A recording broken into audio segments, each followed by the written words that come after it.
Enquanto o mundo desconfia da ciência, o Brasil faz o impensável. Acredita. Acredita nas vacinas, no SUS e na ideia ousada de que saúde é um direito, não um produto de mercado. Bem-vindos à nossa edição de hoje. A gente vai mergulhar em algumas fontes que, olha, apontam uma tendência fascinante. Num planeta onde a confiança nas instituições de saúde parece estar, diminuindo, o Brasil dá sinais de renovar a aposta no Sistema Único de Saúde, o SUS, e na ciência por trás das vacinas. É quase remar contra a maré global de ceticismo, né? A nossa exploração hoje parte de dados bem recentes. Tem uma pesquisa da Ipsos, agora de 2025, que pegou esse movimento e a missão aqui, nessa primeira parte da nossa edição, é entender esse cenário. Por que o Brasil parece diferente?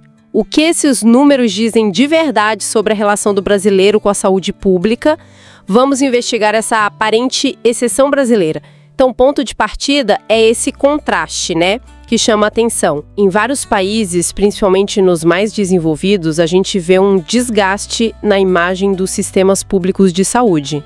Mas os dados sugerem que, por aqui, a coisa pode estar mudando. E de forma bem significativa. O que exatamente esses números mostram pra gente? Os dados da Ipsos de 2025 são bem reveladores, sim. O indicador principal ali é a aprovação do SUS, sabe?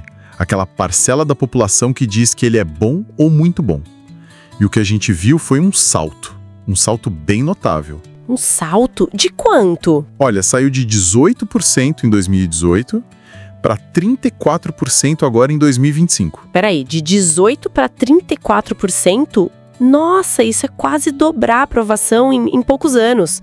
É um movimento bem expressivo, hein? Exatamente, é muito expressivo. E o mais impressionante, segundo a própria Ipsos, é que esse foi o maior aumento percentual registrado entre todos os 30 países que eles pesquisaram. O maior aumento? Mesmo, sim. Nenhum outro país teve um crescimento tão forte na avaliação positiva do seu sistema de saúde nesse período. Isso sugere que não é tipo um ponto fora da curva isolado. É um movimento forte mesmo, de revalorização do SUS na percepção pública aqui no Brasil. É como se, sabe, depois de um tempo de críticas muito intensas, tivesse rolando um reencontro com o valor do sistema. Me entendi. Uma revalorização. Isso. No entanto, e aí a coisa fica um pouco mais complexa. Existe um paradoxo nisso tudo. Um paradoxo? Como assim? É que, apesar desse crescimento todo, né? Expressivo. Os 34% de aprovação ainda deixam a gente abaixo da média global. Ah, é? Qual é a média? A média global de aprovação dos sistemas de saúde ficou em 43% na mesma pesquisa. Interessante isso. Então a gente comemora o maior crescimento percentual, mas ainda está abaixo da média do mundo. O que isso quer dizer na prática? Seria um otimismo, mas com teatrais? Pode ser lido assim, sim. Sugere uma dualidade, talvez. Por um lado, um reconhecimento crescente da importância do SUS, do papel dele. Talvez até impulsionado por experiências recentes como a pandemia, né? Faz sentido. Mas, por outro lado, a consciência de que o sistema ainda tem desafios gigantescos. Problemas crônicos que a gente conhece, financiamento, gestão, acesso, que acabam impactando a experiência de quem usa, né? Claro. Então é um otimismo que talvez venha mais da ideia do SUS, a coisa do universal, gratuito, do que necessariamente da experiência do dia a dia de todo mundo, sabe? Entendi perfeitamente. E essa valorização da ideia, mesmo com a consciência dos problemas, fica ainda mais gritante quando a gente olha para fora, né? Como é que o Brasil se compara com outros países nesse ponto da confiança? Aí o contraste fica bem nítido mesmo.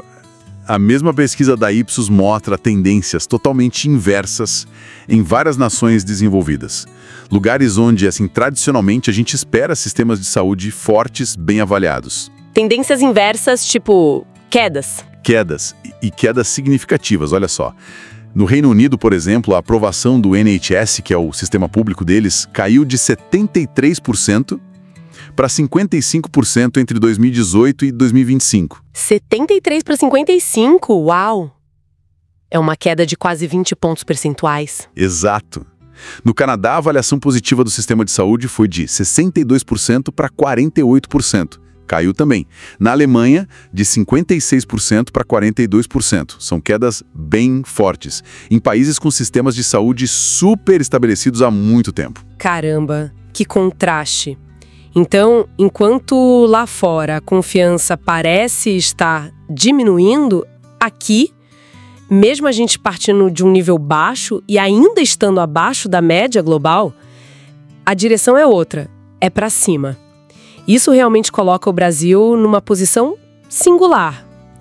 O que poderia explicar essa contramão? Por que essa valorização justo aqui e agora? Essa é a pergunta de $1 milhão, né? Mas olha, uma hipótese forte é que essa mudança talvez reflita uma reafirmação de certos valores na sociedade brasileira. Que tipo de valores? A ideia de coletividade, sabe? De solidariedade, do papel do Estado como garantidor de direitos essenciais, como a saúde. Talvez a experiência coletiva da pandemia, onde o SUS foi, de fato, a linha de frente para milhões de pessoas, tenha reforçado essa percepção. A percepção de que um sistema universal, mesmo com todos os problemas, é um pilar fundamental. A alternativa assusta mais, talvez. Uma capilaridade do SUS que chega em lugares muito remotos. Verdade, o alcance é imenso. Pois é, mesmo que a gestão recente tenha sido, bem, conturbada, para dizer o mínimo, essa estrutura toda e a memória da importância dela pode ter pesado mais na balança da percepção pública do que os problemas conjunturais ou as disputas políticas. É a força da instituição contra as crises que passam, entende? Entendo. E é aí que entra uma ironia que, olha, é quase surreal e a gente precisa comentar. Parece piada, né? Mas o país que teve ministro da Saúde defendendo tratamento precoce sem nenhuma comprovação científica, que flertou abertamente com o negacionismo, agora surge nesse cenário como um lugar onde a confiança na ciência e no sistema público parece estar se fortalecendo. Como é que a gente junta essas duas coisas? É uma aparente contradição, né? Mas que talvez revele algo mais profundo. Quem sabe essa confiança não seja um endosso às políticas específicas de um governo A ou B, mas sim uma resposta da própria sociedade. Uma espécie de resiliência cívica. Resiliência, gosto dessa palavra. Quer dizer, não seria um milagre, nem um cheque em branco para a gestão atual ou passada, mas talvez uma demonstração de que a sociedade resistiu onde o governo falhou. Que a experiência concreta de milhões de pessoas com o SUS, a memória do Zé Gotinha que você falou, a necessidade diária do atendimento, que isso tudo falou mais alto que a desinformação ou os discursos anti-ciência. Exatamente, acho que é por aí.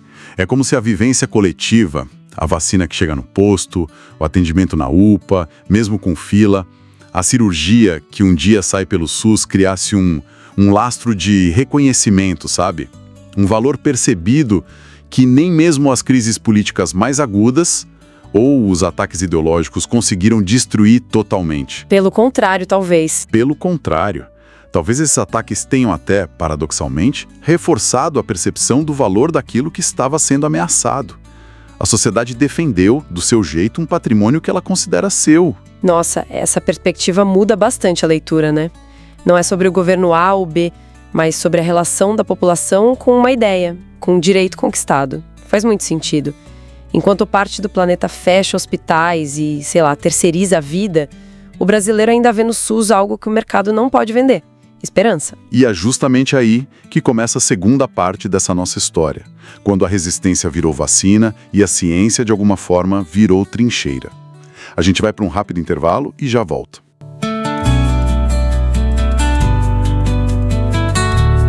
Estamos de volta, pessoal, continuando aqui a nossa edição sobre o legado da resistência. Se na primeira parte a gente olhou mais para fora, né, um cenário global bem complexo, agora a gente mergulha na virada narrativa que aconteceu aqui no Brasil. O foco é o papel central das nossas instituições e, claro, do Sistema Único de Saúde, o SUS.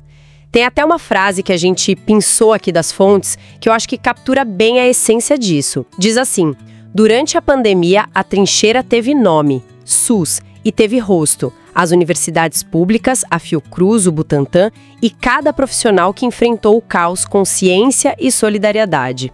Nossa, isso resume muita coisa, né? Resume perfeitamente. Mostra a força que de alguma forma emergiu ou se tornou mais visível naquele momento tão difícil. E o que chama atenção, sabe? E os materiais que a gente reuniu aqui apontam para isso. É um contraste bem interessante, porque enquanto em vários lugares do mundo a gente via um certo aumento do ceticismo com a ciência ou até um enfraquecimento dos sistemas públicos, aqui no Brasil os dados parecem indicar um caminho diferente, meio surpreendente talvez. Uma confiança renovada no SUS, na importância das vacinas. Como que a gente entende isso? Olha, é uma observação muito precisa. E não é só impressão, não.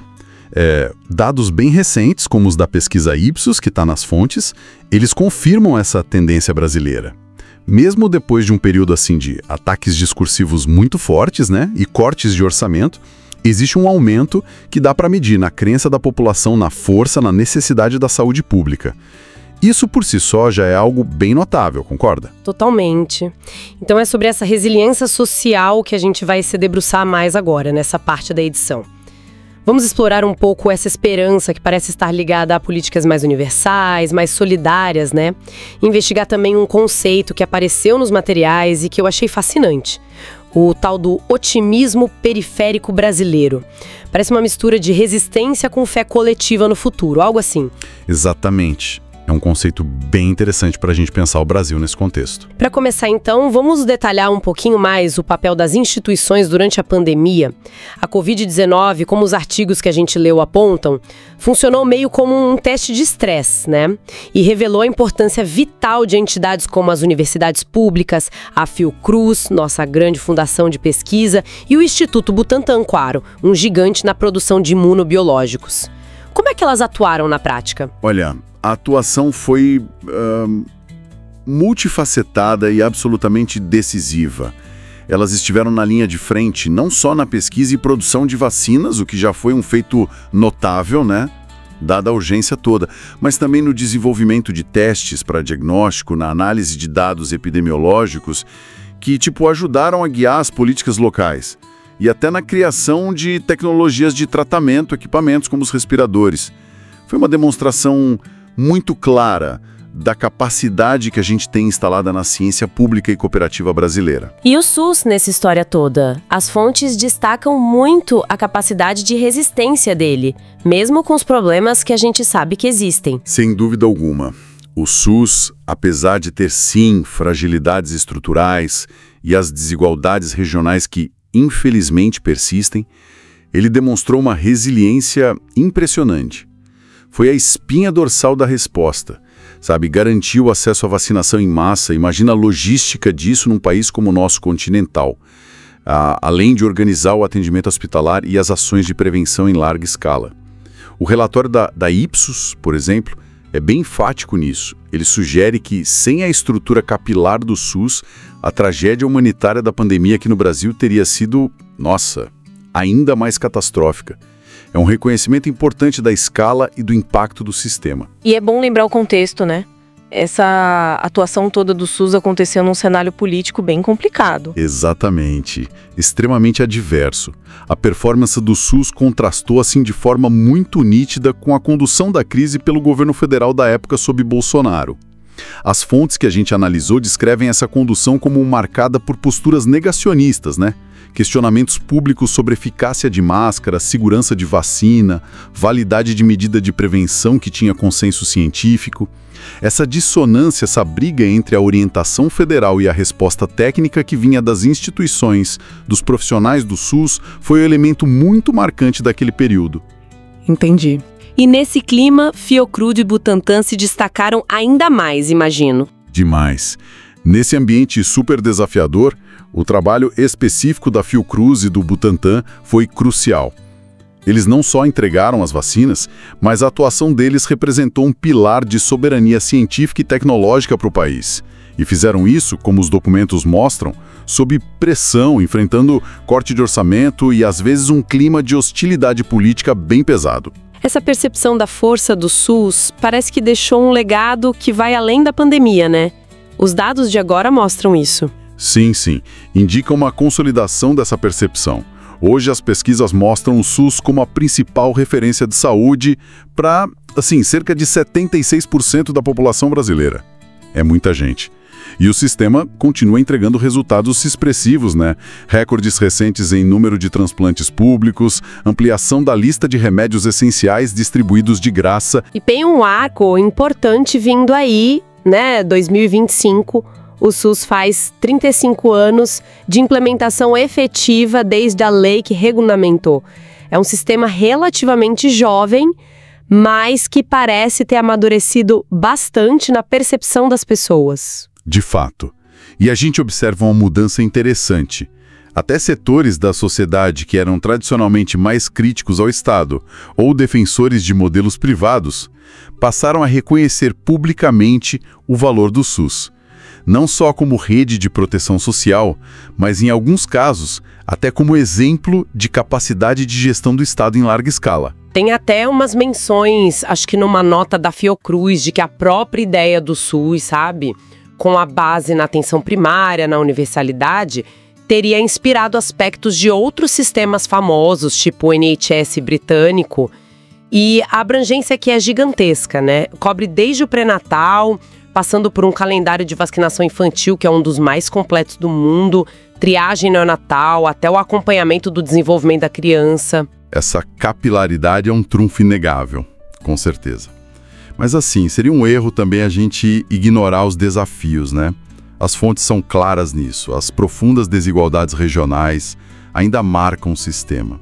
A dependência do SUS é muito maior nas regiões Norte e Nordeste, que historicamente têm mais carência de infraestrutura, de profissionais. Isso, o que reforça a necessidade de investimento contínuo, né? Urgente, investimento direcionado, focado na atenção primária, que é a porta de entrada do sistema, na modernização da infraestrutura de hospital, de ambulatório nessas regiões e em políticas que funcionem para atrair e fixar médico, enfermeiro ou outros profissionais onde eles são mais necessários.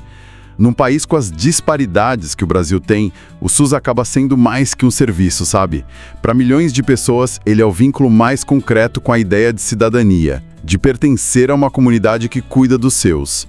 Muitas vezes, é a única garantia de acesso a um direito humano básico. E toda essa resiliência, essa força que a gente está descrevendo aqui, ela não surgiu do nada, né? As fontes mostram que foi uma construção histórica. Absolutamente. É fundamental entender isso. O SUS não foi um presente, uma concessão. Foi uma conquista dura, resultado de décadas de luta social, luta política. Os movimentos pela reforma sanitária que ganharam muita força ali nos anos 70, 80, dialogando com os movimentos populares pela redemocratização, eles foram atores centrais nisso. Ah, sim, o período da Constituinte foi chave, né? Decisivo. A atuação deles durante a Assembleia Nacional Constituinte, que fez a Constituição de 88, foi fundamental. Foi nesse processo que se consagrou a saúde como direito de todos e dever do Estado. E aí se estabeleceram os princípios da universalidade, integralidade e equidade, que são a base do SUS até hoje. Então a própria origem do SUS já é um contraponto forte àquela lógica de mercado, né? Que tende a transformar saúde numa mercadoria acessível só para quem pode pagar. Exatamente. E essa visão do SUS como um bem público, como uma conquista civilizatória, precisa ser reafirmada o tempo todo porque ela continua sob ameaça. Políticas de austeridade fiscal vira e mexe e colocam o financiamento do SUS em risco, né?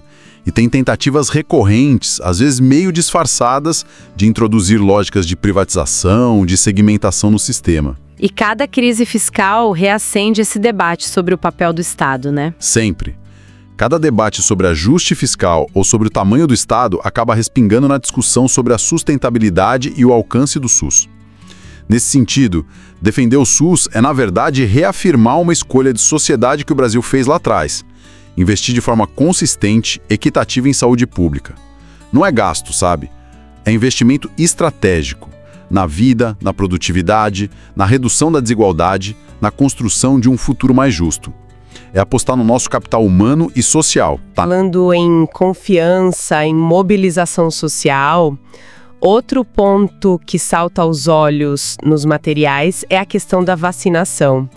Parece que a resposta à pandemia também deu uma fortalecida na confiança nas vacinas, né? Sim, os dados sugerem isso. a retomada de campanhas nacionais de vacinação mais fortes, mais robustas, e também a visibilidade positiva de instituições como o Butantan e a Fiocruz. Parece que isso ajudou a reverter uma parte daquela hesitação vacinal que surgiu, né? O Brasil tem uma cultura de vacina historicamente muito forte, e essa memória coletiva parece que foi reativada. Que dados específicos mostram isso? Bom, pesquisas recentes do PNI, o Programa Nacional de Imunizações, indicam, por exemplo, que o apoio à obrigatoriedade da vacinação infantil para matrícula na escola continua alto. As fontes citam algo em torno de 73%. E os especialistas ouvidos nos artigos, eles conectam isso tanto à percepção de que as vacinas produzidas aqui funcionam, quanto ao esforço de comunicação pública para combater a desinformação. E tem comparação com outros países sobre isso? Tem, e são bem reveladoras. Pesquisas comparativas, tanto acadêmicas da USP, por exemplo, quanto de opinião, como as da Ipsos, colocam o Brasil num grupo pequeno de países onde a confiança geral nos benefícios da vacinação, inclusive a obrigatória em certos contextos, sabe, ela mostrou um aumento ou se manteve em níveis muito altos nos últimos anos. Isso contrasta com tendências de queda ou de estagnação em muitos países desenvolvidos. Interessante. Sim, um dado do jornal da USP, por exemplo, mostrava um apoio majoritário dos pais à vacinação nas escolas. E não só como proteção individual, mas percebida como um ato de responsabilidade coletiva, sabe? Um valor cívico. Essa dimensão coletiva da vacina parece ainda muito presente aqui. Essa resiliência vacinal é realmente notável. Ainda mais considerando o tanto de desinformação que a gente viu circular. Mas imagino que o desafio não acabou, né? De forma alguma. Seria ingenuidade achar que a batalha está ganha. O próprio Ministério da Saúde, nas fontes que a gente consultou, alerta. A desinformação continua sendo um obstáculo real. Principalmente em relação às vacinas mais recentes, como as da Covid-19, onde a hesitação ainda é perceptível em alguns grupos. Então a comunicação continua sendo chave? Fundamental.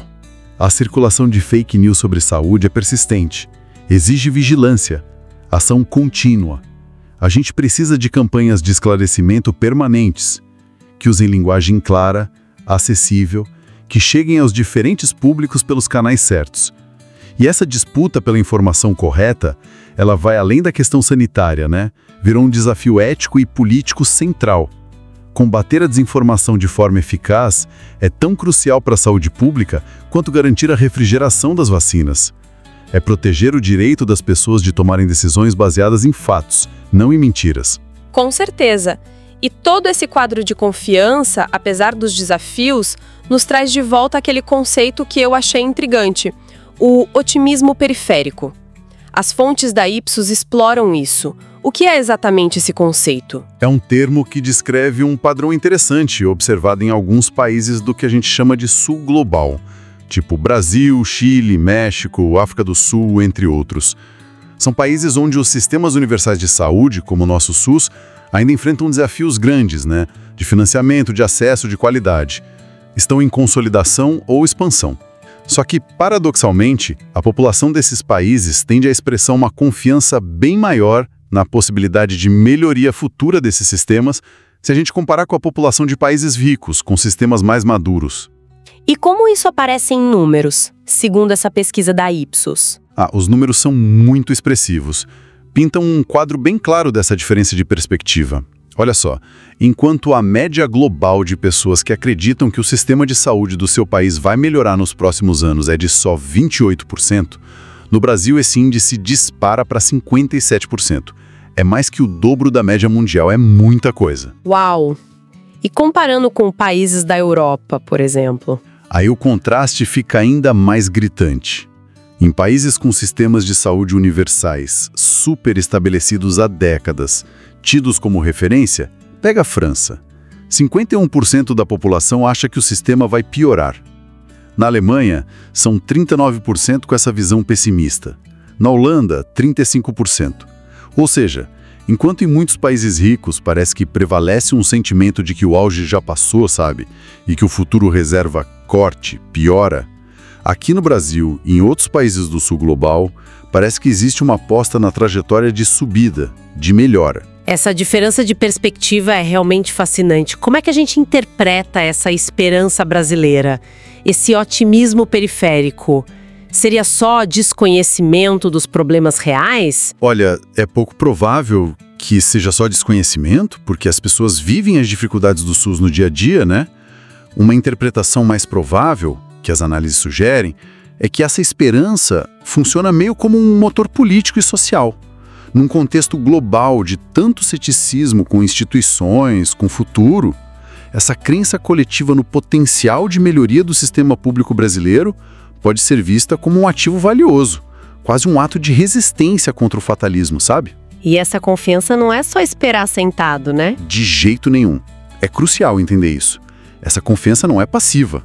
Ela se reflete em engajamento.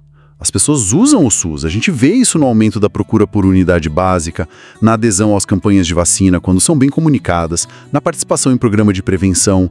Existe uma apropriação do sistema, uma defesa dele que nasce dessa percepção de que ele é necessário e que ele pode melhorar. Isso me lembra aquela provocação que a gente encontrou nas fontes que dizia: é curioso, o país que mais apanhou de fake news sobre vacina é o mesmo que mais confia nelas.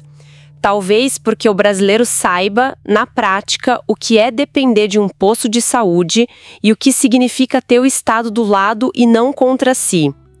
Faz sentido essa conexão entre depender do serviço e confiar nele? Faz todo sentido. Para uma parcela gigantesca da população, o SUS não é uma ideia abstrata, uma coisa política distante. É a realidade cotidiana. É a consulta do filho que está doente, é o remédio para pressão alta, é o parto, é a emergência.